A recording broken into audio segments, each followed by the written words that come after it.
Con el saludo para Carlos Manuel Estefanía y los oyentes de la tertulia de Estocolmo, el magazine radial en español que hacemos desde Estocolmo al mundo por FM 91.6 MHz Radio Buchirca. Hoy para Leandro Gasco es un gusto saludar, reconocer y entrevistar al hermano Ignacio José de la Santa Cruz, monje ermitaño de la Orden de San Benito, radicado en Cúcuta, Colombia. Qué grato tenerte, hermano Ignacio José. Buenas tardes. Buenas tardes, un gusto saludarlo. En el comienzo, ¿cómo es la vida de un monje ermitaño? ¿Cómo fueron tus inicios en Brasil y qué experimentaste al llegar a Colombia para la fundación de un monasterio? Colombia, donde se vivencian situaciones críticas en la frontera justamente colombo-venezolana. Bueno, yo empecé mi vida como postulante, después novicio, en el monasterio de Santa Cruz, en Nueva Friburgo, en Brasil, en 2011. Y yo llegué acá en Colombia en 2013 para, junto con otros sacerdotes y monjes, empezar un monasterio que desafortunadamente no ha prosperado acá. Y desde entonces, desde del año pasado es que empecé a vivir como ermitaño en Cúcuta. Aquí estamos en la frontera con Venezuela. Bueno, básicamente yo sigo la regla de San Benito, que se puede resumir en trabajo y oración. Ahora es labora, ¿no? Es lo que dice el lema, ¿no? El mote de San Benito. Entonces, rezar los salmos, tenemos las horas litúrgicas del breviario, ¿no? Que rezamos los 150 salmos durante la semana, la oración mental y el trabajo, ¿no? Se puede decir que hora es labora, va junto, ¿no? El monje trabaja orando y la oración es el trabajo también del monje. Entonces son cosas que no se separan en la vida del monje. Sí, lo que vemos acá en la frontera, vemos la tristeza, la miseria, la gente, las familias separadas, ¿no? de sus parientes que dejan en Venezuela, o va una para una parte, o para un país, o otra para otra parte, para otro país. Es una situación bastante complicada que estamos viviendo acá en la frontera. Ahora, muchas personas, incluso escapando de Venezuela, desde su tiranía comunista, inteligencia cubana mediante madurismo, se ve al gobierno rico, al pueblo pobre, ciudadanos venezolanos que caminan de Cúcuta a Bogotá, por ejemplo, que por allí había una mención que si lo hiciéramos en un bus, en un micro, serían 16 horas de Cúcuta a Bogotá.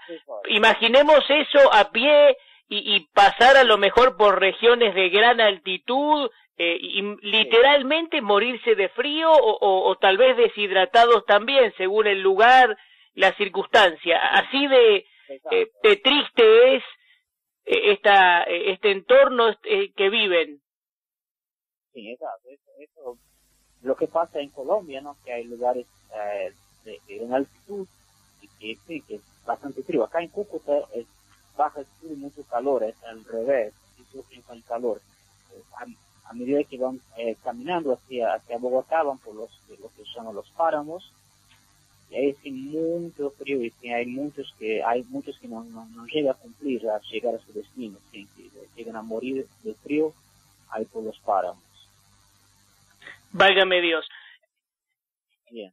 ¿Qué puedes contarme del sedevacantismo, de la necesidad de volver a la esencia y tradiciones doctrinales frente a las garras del izquierdismo aliado a cierto liberalismo, nuevo orden mundial que promueve la destrucción de la familia, ideología de género, y que ha penetrado en diferentes esferas e instituciones, olvidándose de los mártires que la Iglesia Católica entregó combatiendo al comunismo, incluso ante peligros como el indigenismo, ecologismo y por allí también su ligazón con el foro social a escala mundial. Bien, yo voy a hablar del cerebrocantismo de un modo bastante sencillo, hacemos una analogía. Primero, el cerebrocantismo, como hablamos de cerebrocantismo, estamos hablando de la fe de Pedro, de la fe apostólica. Y es una doctrina muy bien fundamentada en doctores de la Iglesia, como San Roberto Bellarmino, como San Alfonso María de Ligorio, como San Francisco de Sales. Y San Roberto Bellarmino dice que es unanimidad en todos los padres de la Iglesia que un hereje no puede tener jurisdicción sobre la Iglesia, o sea, no puede gobernar la Iglesia quien es hereje, quien abraza una herejía. Y una analogía muy simple, y esta analogía es del propio San Roberto Bellarmino, que dice que quien no es parte del cuerpo no puede ser cabeza. Si no es parte del cuerpo, no puede ser cabeza. Es así de simple. Para tener la fe católica, para ser católico, tienes que tener la fe católica, tienes que creer en todo lo que enseña la Iglesia Católica. Quien niega uno solo dogma de fe, simplemente deja de ser católico. Y si no es católico, no puede ser cabeza de la Iglesia, no puede ser papa. Un ejemplo sencillo, muy recientemente, Bergoglio dijo que nadie se hace santo, nadie nace santo, uno se hace santo, y que esto vale para la Virgen, o sea que la Virgen no nació santa, y es dogma de fe que la Virgen fue concebida sin pecado, o sea que no solo nació santa, como desde su inmaculada concepción es sin pecado. Y vemos, eso es solo un ejemplo de varios otros ejemplos de que Bergoglio no tiene la fe católica y por lo tanto no puede ser papa. Otra analogía que podemos hacer con las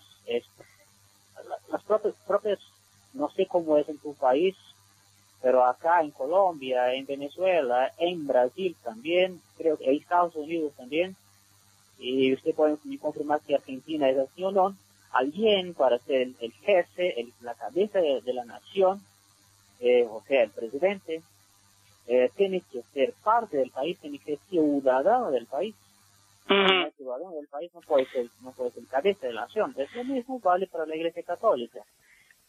Ahora, hermano Ignacio José, es importante aclarar, usted pertenece a la Iglesia Católica Apostólica Romana, pero sigue la tradición, la esencia, la doctrina milenaria, digamos. Exacto. Eso para dejar una clarificación, ¿no? Lo que pasa es que nos han llevado a tanta confusión, por eso es interesante poder clarificar, ¿no? Y yo decía esto de volver a la esencia tan importante. Exacto. Es lo que recibimos desde los apóstoles. Y es que cuando hablamos de tradición, es bueno decir que hay tradiciones y existe la tradición. Con T mayúscula, que es lo que heredamos desde los apóstoles. Es la palabra, de hecho la tradición es la palabra de Dios transmitida de modo oral, y como la escritura es la palabra de Dios transmitida de modo escrito. Entonces no hay que despreciar la tradición, y que es revelado por el propio Dios mismo, ¿no? Hablando de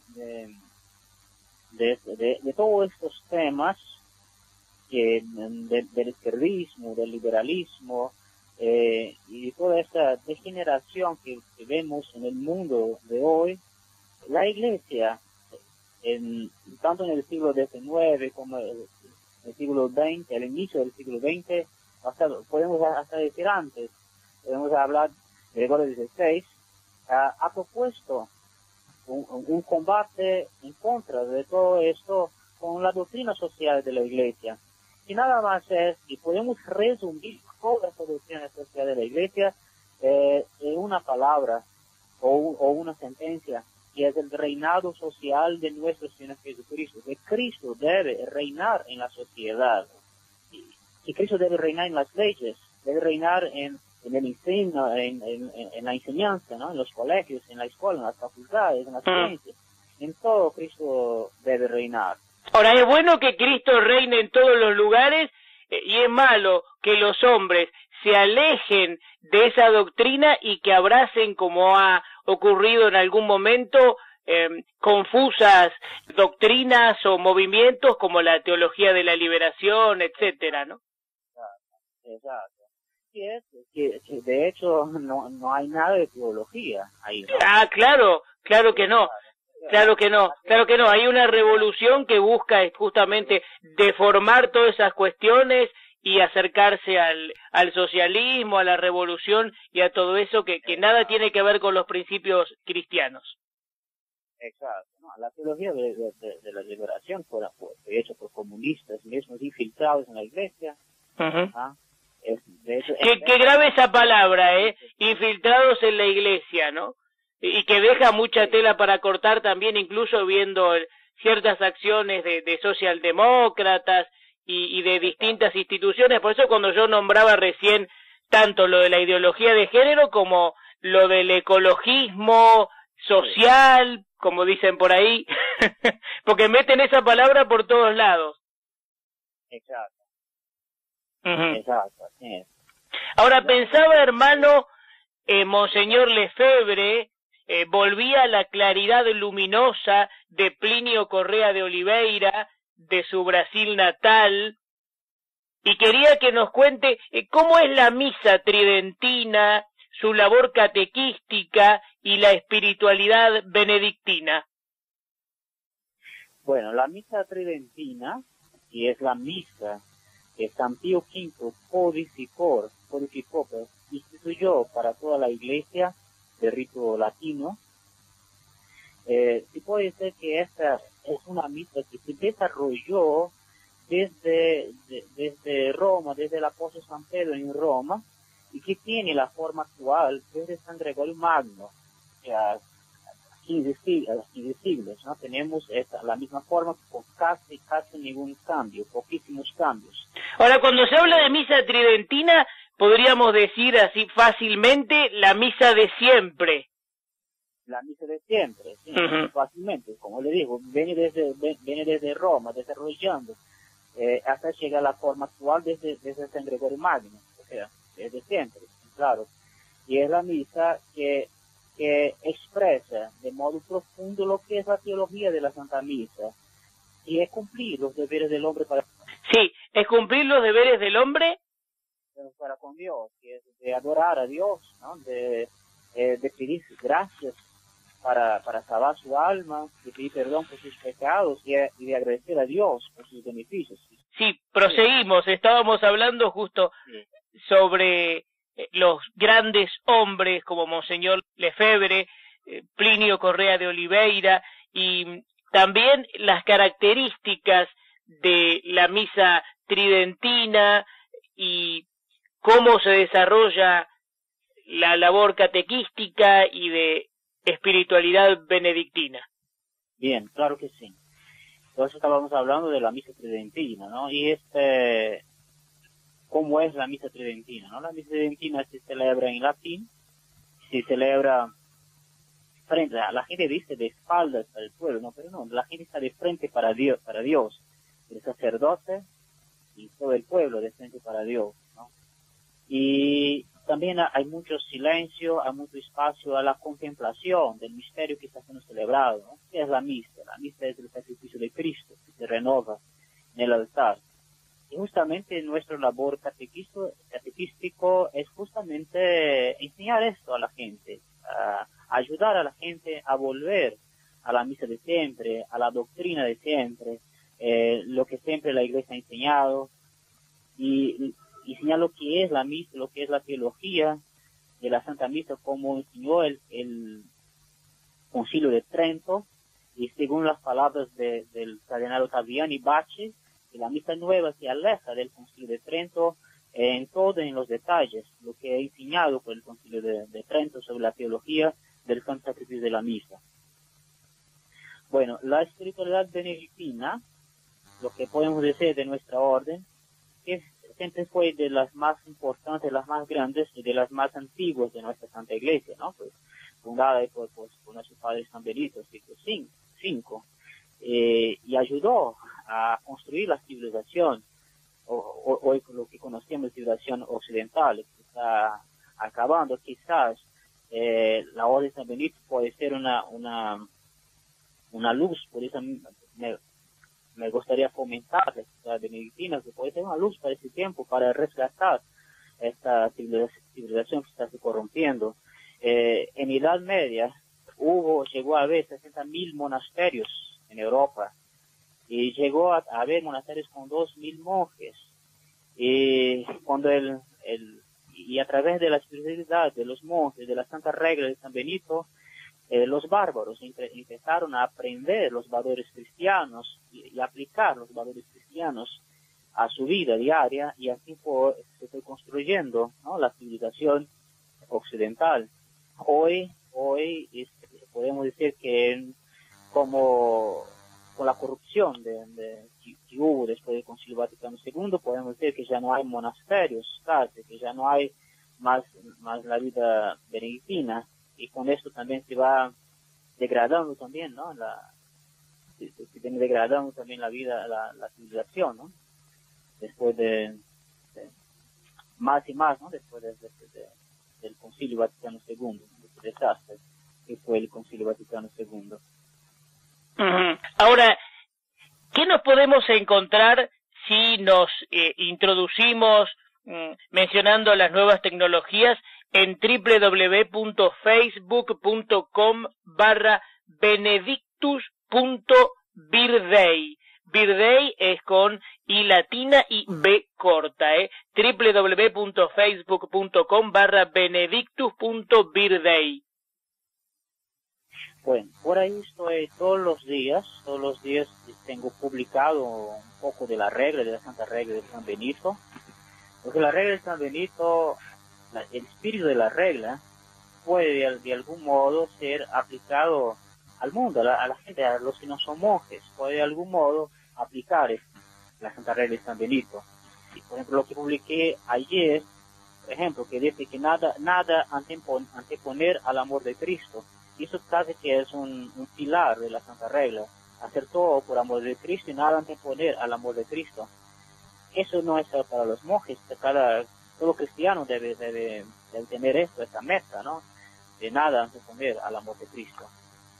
Y también vamos a publicar poco a poco la vida de San Benito, hacer conocer la vida, la obra de San Benito, y quizás aparezca vocaciones, personas que quieran ser benedictinos en el futuro, quizás hacer alguna fundación en el futuro, sería algo como a medio o largo plazo para empezar.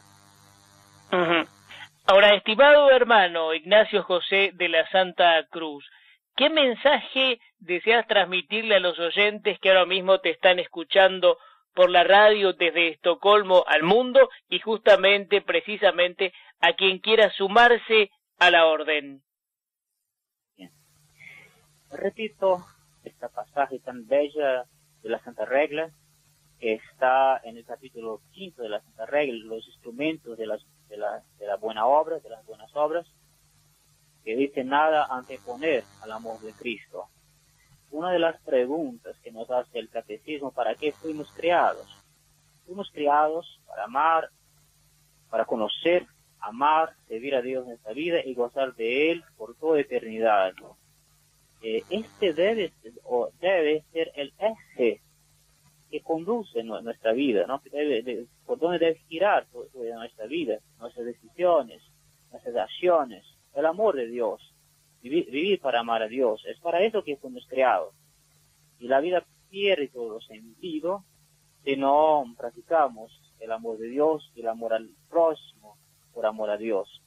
Entonces, en resumen, este sería el mensaje, ¿no? Amar a Dios. Y ese es el secreto de los santos. El secreto de la santificación es amar a Dios. nada más que esto. Bueno, muchas gracias, hermano, por este conversatorio. Felicitaciones por la misión trascendente y seguiremos en contacto. Hasta cada momento, bendiciones. Con gusto, Dios les bendiga.